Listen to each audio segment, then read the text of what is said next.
Assalamualaikum warahmatullahi wabarakatuh. Alhamdulillah, alhamdulillahilladzi awsalal muqbilina ilaihi bifadlihi ilal maratibil aliyah wa ballaghahum bibarakati nabihi kulla umniyah wa sallallahu wa sallama ala habibina Muhammadinil abdis salihil qaim bima istata'a min haqqir rububiyyah wa ala alihi wa sahbihi khairil bariyah. Asyhadu an la ilaha illallah wahdahu la syarikalah wa asyhadu anna sayyidana wa maulana Muhammadan sallallahu alaihi wasallam sahibul ahlakis saniyah alladzi la nabiyya ba'dah amma ba'dah. Ashabal ma'ali hadratil muhtaramin wal muhtaramat, sahabat-sahabat kalamku rahimakumullah wa radhiya ankum wa barakalakum. Pada pembahasan yang pertama ini saya akan menjelaskan tentang pentingnya akhlak daripada ilmu, daripada suluk, daripada dakwah dan lain sebagainya. Kenapa saya pada kesempatan hari ini yang pertama mengangkat tema tentang akhlak atau adab? Karena saya melihat fenomena akhir zaman ini banyak orang yang mengalami degenerasi moral. Orang seling traveling keliling dunia tapi tidak kenal dengan tetangga sendiri, tidak pernah silaturahim. Orang pengetahuannya semakin bagus tapi kearifannya semakin berkurang. Orang ilmunya semakin tersebar, adab dan akhlak semakin lenyap. Belajar semakin mudah dengan media online, tapi guru semakin tidak dihargai. Orang yang rendah ilmu banyak bicara, orang yang tinggi ilmu banyak yang terdiam. Dan sekarang TV pun juga demikian, tontonan semakin banyak, namun tontonan semakin berkurang. Semoga saja Allah menjauhkan kita dari fitnah-fitnah akhir zaman ini. Amin, amin ya rabbal alamin. Kenapa di sini saya mengangkat tema akhlak terlebih dahulu? Karena adab itu yang paling tertinggi. Jika ilmu tinggi menggunung tapi tiada adab, tak ada akhlak, ilmu itu menjadi hina. Jika amal itu banyak berlautan tapi tiada yang namanya akhlak atau adab, maka amal itu menjadi sia-sia. Namun jika adab mengungguli atas segalanya, maka engkau akan senantiasa menerima ilmu dan senantiasa dalam amal itu sendiri.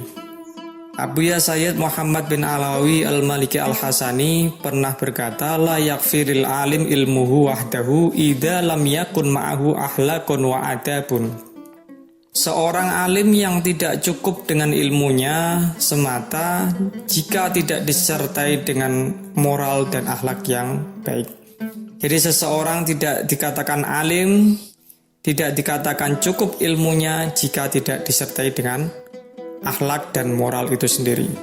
Maka di sini saya menempatkan adab di antara ilmu dan amal dan lain sebagainya karena esensinya sangat luar biasa. Dan sebelum pembelajaran, sebelum kajian-kajian kita mulai, maka kita perlu yang namanya mempelajari tentang adab dan akhlak itu sendiri.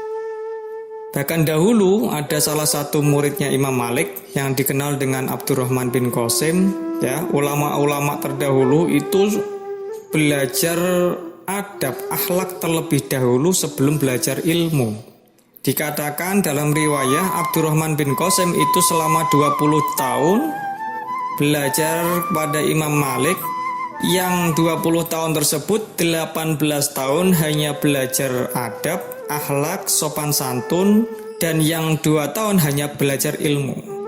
Ini sangat penting sekali karena meskipun di sini kalian semuanya sudah dalam arti sudah menyepakati ya muttafaq tentang akhlak ini terlebih dahulu, tapi banyak sekali orang-orang yang kadang mengabaikan akhlak dan adab itu sendiri bahkan di zaman sekarang. Apalagi kok sampai istilahnya meremehkan. Naudzubillah min dzalik. Maka benar sekali yang dikatakan oleh Habib Salim bin Hafid itu, orang yang suka meremehkan adab dan sopan santun hanya mementingkan ilmu, pengetahuan, pengalaman tanpa didasari dengan adab, maka dia akan dicegah dari yang namanya melakukan kesunahan. Lah kalau orang tersebut sudah meremehkan atau dicegah yang namanya kesunahan, maka dia lama-kelamaan akan meninggalkan kewajiban. Dan orang kalau sudah meninggalkan kewajiban, maka disinilah Allah akan mencabut dari hatinya tentang keimanan orang tersebut. Na'udzubillah min dzalik. Maka jangan sampai kita itu meremehkan adab dan sopan santun. Ulama-ulama terdahulu itu banyak sekali ya yang sangat mementingkan adab daripada ilmu. Salah satunya yang sering kita dengar adalah Syekh Abdul Qadir Al-Jailani. Beliau mempunyai beberapa kalangan murid, baik dari kalangan orang kaya, penguasa, pedagang, seorang miskin. Di madrasah beliau tidak melakukan sebuah diskriminasi. Semua murid diperlakukan sama. Diperkenalkan adab sebelum ilmu. Termasuk adab yang ditanamkan pada Syekh Abdul Qadir Al-Jailani pada murid-muridnya, yaitu adalah bagaimana murid tersebut itu berkhidmah atau meraih keberkahan dari gurunya. Ya, di antaranya bagaimana, yaitu sebuah kebiasaan yang sering dilakukan adalah ketika sang guru sedang menyantap makanan, maka sang murid-murid tidak ada yang ikut makan sebelum gurunya selesai. Dan ternyata ada tradisi meraih berkah ilmu dengan memakan sisa makanan gurunya itu sendiri. Syekh Abdul Qadir paham hal tersebut sehingga ia selalu menyisakan makanannya itu untuk diambil oleh murid-muridnya. Seorang tamu yang datang menjenguk anaknya melihat hal itu dan berpikir anak-anak mereka itu belajar pada Syekh Abdul Qadir itu diberlakukan seperti yang namanya layaknya kucing atau mungkin seperti babu. Maka salah satu orang tua tersebut itu terpandang yang kaya, yang mungkin penguasa, itu mengajak anaknya untuk pulang karena keberatan terhadap perlakuan sang guru kepada anaknya, yang mungkin dianggap melecehkan kehormatannya dan kehormatan anaknya tersebut. Maka terjadilah sebuah dialog sebagai berikut. Wahai Tuan Syekh, saya menghantarkan anak saya kepada Tuan Syekh bukan untuk menjadi pembantu atau dilakukan seperti kucing. Saya hantar kepada Tuan Syekh supaya anak saya jadi alim ulama. Syekh Abdul Qadir hanya jawab ringkas, kalau begitu ambillah saja anakmu, monggo dibawa pulang. Ya, lantas nggak panjang lebar, langsung si bapak tadi mengambil anaknya untuk pulang. Ketika keluar dari rumah Syekh menuju jalan pulang, orang tua murid tadi bertanya kepada anaknya beberapa hal mengenai ilmu hukum syariat. Ternyata kesemuanya soalan yang itu dijawab dengan tepat dan rinci. Maka dari situ bapak tadi berubah pikiran dan membalikan anaknya kepada Tuan Syekh Abdul Qadir Al-Jailani. Wahai Tuan Syekh, terimalah anak saya untuk belajar dengan Tuan kembali. Tuan dirilah anak saya, ternyata anak saya bukan seorang pembantu dan juga diperlakukan seperti kucing. Saya melihat anak saya itu luar biasa bersamamu. Tuan Syekh Abdul Qadir menjawab, bukan saya tidak mau menerimanya kembali, tapi Allah sudah menutup pintu hatinya untuk menerima ilmu dariku. Allah sudah menutup futuh mata hati untuk mendapatkan ilmu disebabkan karena perlakuan orang tua yang tidak punya adab kepada guru. Itu pun bisa pengaruhnya pada anak. Jadi tadi yang mata hatinya terbuka itu tertutup karena rasa kekecewaan orang tua yang tidak terima dengan perlakuan guru. Nah, sekarang ini banyak sekali refleksi-refleksi yang mungkin anak ketika ditegur sama guru, orang tuanya nggak terima. Inilah yang nanti menjadikan tidak manfaat dan barokahnya keilmuan itu sendiri.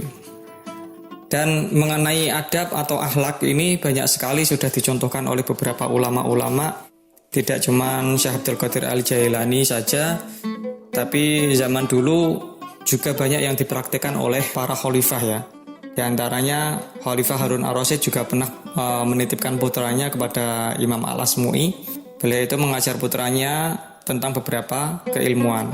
Lalu tatkala pada suatu ketika saat khalifah tadi, sang Khalifah Harun Ar-Rasyid menyambangi putranya ke pondoknya Imam Al-Asmu'i. Lah melihat di situ Imam Al-Asmu'i berwudu dan membasuh sendiri kakinya tanpa ada yang membantu sedikit pun dari murid-muridnya. Maka dari situ khalifah pun menegur, wahai Syekh, putraku saya kirim kepadamu supaya engkau ajari ilmu dan adab, tapi mengapa engkau tidak memerintahkannya agar satu tangannya menuangkan air dan satunya lagi membasuh kakimu. Itu ada di kitab Ta'lim Muta'alim. Jadi seorang khalifah saja, seorang presiden yang mempunyai kekuasaan yang sangat banyak itu ingin anaknya itu dijadikan orang yang sangat mengabdi kepada gurunya, orang yang punya akhlak kepada gurunya, ya, sopan santun kepada gurunya. Bahkan orang berakhlak sendiri ya, orang kalau mempunyai akhlak itu mempunyai banyak sekali yang namanya manfaat. Di antaranya manfaat dari orang yang punya adab dan akhlak adalah Allah akan menjadikan mulia pada orang yang mempunyai akhlak tersebut. Dikatakan di kitab Al-Adabus Syar'iyyah, la yambulur rajulu binau'in minal ilmi ma lam yuzayyin amalahu bil adab. Jadi seseorang itu tidak akan mencapai kepada derajat keilmuan selaginya dia tidak menghiasi amalnya dengan akhlakul karimah. Baik, itu saja. Wallahu a'lam taufiq wal hidayah. Wassalamualaikum warahmatullahi wabarakatuh. Kalamku, kajian Islam Qudsiyah. Jangan lupa ya, subscribe, like, dan komen.